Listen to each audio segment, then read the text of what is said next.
Gaza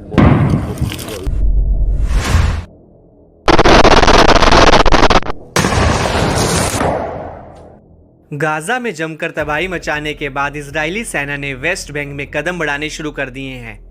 Israeli सेना ने Jordan नदी के पश्चिम और यरूशलेम के पूर्व में मौजूद वेस्ट बैंक पर धावा बोला है। इजरायली हमले में वेस्ट बैंक के 2 इलाके जेनिन और नबलस को निशाना बनाया गया है। इन दोनों इलाकों में इजराइल ने भीषण एयर स्ट्राइक की। बताया जाता है कि इजरायली हमले वेस्ट बैंक के उन इलाकों में हुए जो लोगों से खचाखच भरे हुए थे। ड्रोन और बम की आवाज सुन लोगों में दहशत और डर एक बार फिर बढ़ गया है। तो वहीं वेस्ट बैंक में फिलिस्तीनी प्रतिरोध ने इजरायली बलों का जमकर विरोध करना शुरू कर दिया है। दरअसल इजरायली सेना के टैंक और बख्तरबंद वाहन वेस्ट बैंक की सड़कों पर दौड़ रहे हैं। माना जा रहा है कि गाजा के बाद वेस्ट बैंक पर इजरायली सेना का ये सबसे बड़ा अभियान है। दावा तो ये भी किया जा रहा है कि इजरायली बल वेस्ट बैंक में हिंसक कार्रवाई कर तनाव को बढ़ाने का काम कर रहे हैं। अल मयादिन की रिपोर्ट के मुताबिक इजरायली सेना ने दक्षिण पूर्वी जेनिन के कस्बे में एक फिलिस्तीनी घर को भी घेरा। इस दौरान उस पर कहीं ग्रेनेड दागने की भी बात सामने आई है। वहीं इजरायली बलों ने फिलिस्तीनी रेड क्रिसेंट क्रू को अंदर फंसे लोगों की मदद के लिए आने से भी रोका।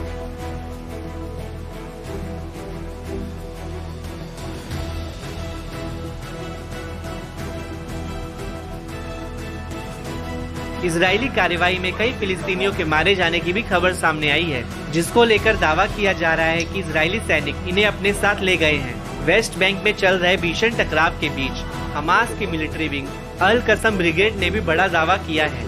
जेनिन में ब्रिगेड ने घोषणा की कि उसके लड़ाकों ने पहले से तैयार विस्फोटक उपकरणों के साथ पूर्वी पड़ोस में IDF पर घात लगाकर हमला किया। इस दौरान बड़ी संख्या में इजरायली सैनिक हताहत हुए हैं, जिनमें से एक जवान ने मौके पर ही दम तोड़ दिया। इस तरह अल कुदस की जेनिन ब्रिगेड ने भी इजरायली टुकड़ियों पर हमले की घोषणा की है। समूह ने बताया कि अल दामस दूरी में इजरायली बलों के साथ भयंकर टकराव जारी है, जहां लड़ाकों ने इजरायली सैनिक ठिकानों पर अंधाधुंध गोलियों की बौछार कर निशाना बनाया है। लड़ाकों ने उसी दूरी पर D9 इजरायली सैन्य बुलडोजर को पहले से तैयार विस्फोटक उपकरण से विस्फोट किया। ब्रिगेड के लड़ाकों ने अल बयादिर एक्सिस पर इजराइल की पैदल सेना को भी निशाना बनाया। इसके लिए कई विस्फोटक उपकरण के जरिए जोरदार धमाका किया गया, जिससे कई जवानों के घायल होने की पुष्टि हुई है। इस बीच अल अक्सा शहीद ब्रिगेड की जेनिन ब्रिगेड ने बताया कि लड़ाके शहर के पूर्वी इलाके में इजराइल से हिंसक झड़पों में शामिल थे। नबलस में अल कुदस ब्रिगेड ने अल बल्ता शिविर पर इजरायली सेनाओं का सामना किया। वहीं अल अक्सा शहीद ब्रिगेड ने इजरायली फौज को गोलियों की बौछार से निशाना बनाया। बता दें कि इजराइल हमास के बीच युद्ध शुरू होने के बाद से ही वेस्ट बैंक में हालात बद से बदतर होते जा रहे हैं। 7 अक्टूबर साल 2023 के बाद से इजराइल ने वेस्ट बैंक में करीब 700 से ज्यादा फिलिस्तीनियों को मार डाला है, जबकि 5500 से ज्यादा फिलिस्तीनी इजरायली हमले में घायल हुए हैं। बता दें कि इजराइल को ऐसी आशंका थी कि वेस्ट बैंक में हमास लड़ाके बड़ी संख्या में मौजूद हैं, लिहाजा इजरायली सेना ने जमीन और हवाई हमले किए।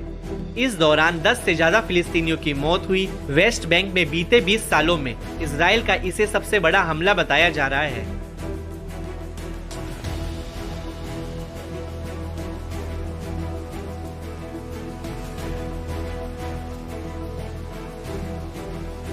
फिलिस्तीनी प्राधिकरण के अध्यक्ष ने इजराइल के हमले की निंदा करते हुए चेतावनी दी है। उन्होंने कहा कि इसके गंभीर और खतरनाक परिणाम हो सकते हैं। ब्रिटेन के विदेश मंत्रालय ने कहा कि ब्रिटेन वेस्ट बैंक में इजराइल के चल रहे ऑपरेशन से बहुत चिंतित है।